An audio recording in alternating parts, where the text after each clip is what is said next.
Hi friends, இன்றைக்கி பார்த்தீங்கன்னா வீட்டில் ஈஸியான டைப்பில் வெஜ்ஜு குருமா செய்கிறது எப்படின்னு காட்டுறேன் உங்களுக்கு. அதாவது உடச்சக்கல்ல குருமா. இதுக்கு பார்த்தீங்கன்னா நம்ம ஸ்டவ் ஆன் பண்ணி ஒரு குக்கர் ஏற்றிட்டோம், எண்ணெய் ஊற்றிட்டோம் 2 கரண்டி.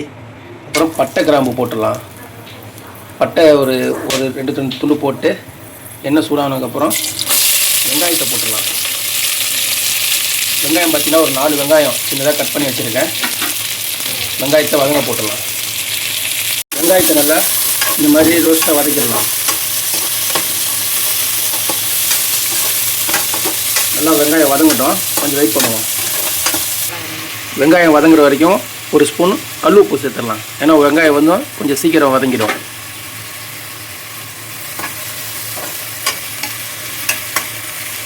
இப்போ பார்த்தீங்கன்னா வெங்காயம் நல்லா வதங்கிருச்சு.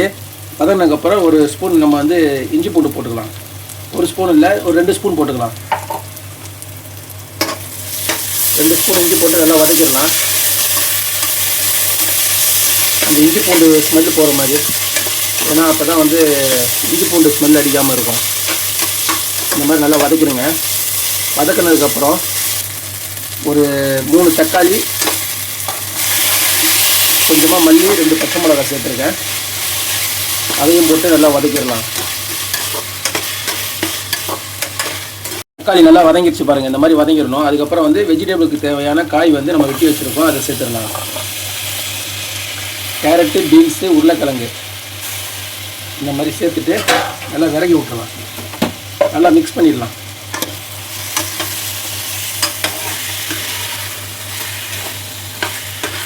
அது பார்த்தீங்கன்னா ஒரு குக்கரில் நம்ம 200 கிராம், அதாவது வெள்ளை மூக்கல்ல நல்லா வேக வச்சுருக்கோம். இங்கே பாருங்கள், இந்த மாதிரி வேக வச்சது அதையும் சேர்த்துடலாம். அதோடு சேர்த்து நம்ம அந்த மூக்கல்ல வெள்ளை மூக்கல்லையும் சேர்த்துடலாம். இந்த மாதிரி விரைவி விட்டு மிக்ஸ் பண்ணிவிடுங்க நல்லா. மஞ்சத்தூள் ஒரு 1/2 ஸ்பூன் சேர்த்துக்கலாம். அதுக்கப்புறம் காஷ்மீர் சில்லி பவுடர் ஒரு 1 ஸ்பூன் சேர்த்துக்கலாம். அதுக்கப்புறம் பார்த்திங்கன்னா நம்ம வீட்டில் அரைச்சி வச்சுருக்கோம் மசாலா, வெஜ்ஜு குருமாவுக்கு அந்த மசாலா சேர்த்துக்கலாம். இதில் பார்த்திங்கன்னா பட்டை, கிராம்பு எல்லாம் சேர்த்து தனியாக நம்ம வீட்டில் யூஸ் பண்ண மசாலா சேர்த்துக்கலாம். சேர்த்துட்டு நல்லா மிக்ஸ் பண்ணி விட்டுடலாம்.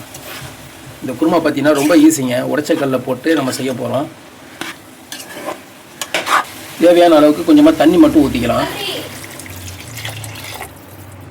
தண்ணி ஊற்றிட்டு காய் கொஞ்சம் வேகட்டும். எல்லா காயும் கொஞ்சம் வேகினதுக்கப்புறம் நம்ம உடச்சக்கல்ல நம்ம அரைச்சி வச்சுருக்கோம், பவுடர் ஆக்கி வச்சுருக்கோம், அதை சேர்த்துடலாம். அதோட இந்த குருமா பார்த்திங்கன்னா சப்பாத்திக்கு ரொம்ப நல்லாயிருக்கும். நம்ம 100 கிராம் உடச்சக்கல்லையை பவுடர் ஆக்கி வச்சுருக்கோம் மிக்சியில் போட்டு. அந்த உடச்சக்கல்லையும் இதில் சேர்த்துடலாம். நம்ம இதை அப்படியே குக்கரில் தான் விசில் விட போகிறோம். அதனால் கொதிக்க வேணாம். சேர்த்துட்டு மொத்தமாக மிக்ஸ் பண்ணதுக்கப்புறம் நம்ம வெந்துடும் காய். இந்த மாதிரி நல்லா கலரி விட்ருங்க, எல்லாம் கட்டி கட்டி வந்துடும்.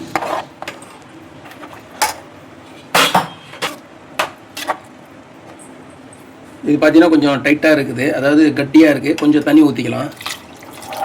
தண்ணி ஊற்றிட்டு நல்லா கலரி விட்டு உப்பு மட்டும் நம்ம எவ்வளோ தேவையோ அவ்வளோ போட்டுங்க. மிக்ஸ் பண்ணதுக்கப்புறம் குக்கரில் ஒரு 2 விசில் விட்டாலே போதும். நல்லா காய் வந்துடும், குருமாவும் ரெடி ஆகிடும். இது பார்த்தீங்கன்னா ரொம்ப ஈஸியாக செய்யலாங்க. ஒரு 2 விசிலுக்கு குக்கர் போட்டு மூடிடலாம். ஒரு 2 விசில் மட்டும் விடலாம். விட்டதுக்கப்புறம் குருமா ரெடி ஆகிடும். பார்ப்போம், வெயிட் பண்ணுங்கள். 10 நிமிஷம் ஆகிடுச்சு, நம்ம திறந்து பார்க்கலாம். குருமா ரெடி பாருங்கள். குருமா ரெடி ஆகிடுச்சு. இங்கே பாருங்கள், சப்பாத்திக்கு எல்லாத்துக்குமே சாப்பிட்லாம். இது நம்ம வெறும் உடச்சக்கல்ல இதுதான் சேர்த்துருக்கோம். குருமா எப்படி இருக்குது பாருங்கள்.